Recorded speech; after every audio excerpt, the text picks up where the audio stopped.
Au cours de ces 20 années, il a couvert la plupart des points chauds de la planète et photographié certains de ses acteurs les plus controversés. Mais par-dessus tout, un homme a suscité son admiration.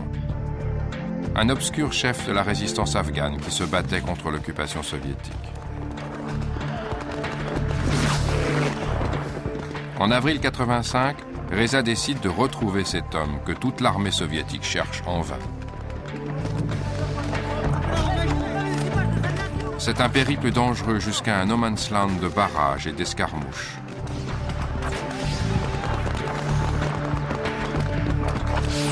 Finalement, au bout de 3 mois, il retrouve enfin le chef des résistants, Ahmad Shah Massoud.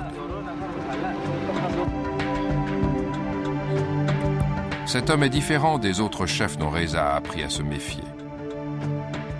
Soldat malgré lui, il rêve de devenir instituteur dans un Afghanistan libre. Les deux hommes deviennent immédiatement amis. Ils étaient très proches et se ressemblaient beaucoup. Ils considéraient Massoud un peu comme un frère.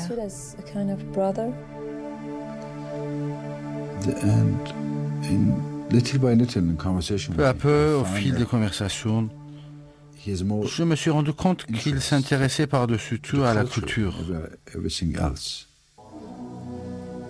À mes yeux, c'était un véritable intellectuel, un philosophe, un penseur, un poète.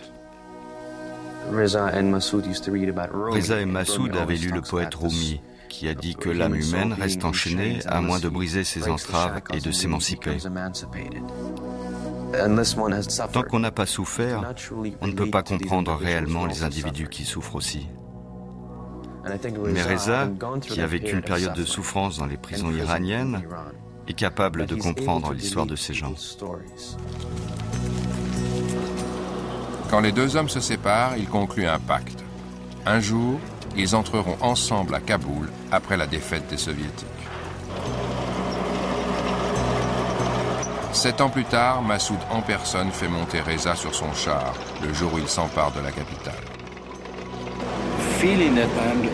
Savoir que j'étais le seul journaliste étranger sur ce char me donnait un sentiment au-delà de la fierté.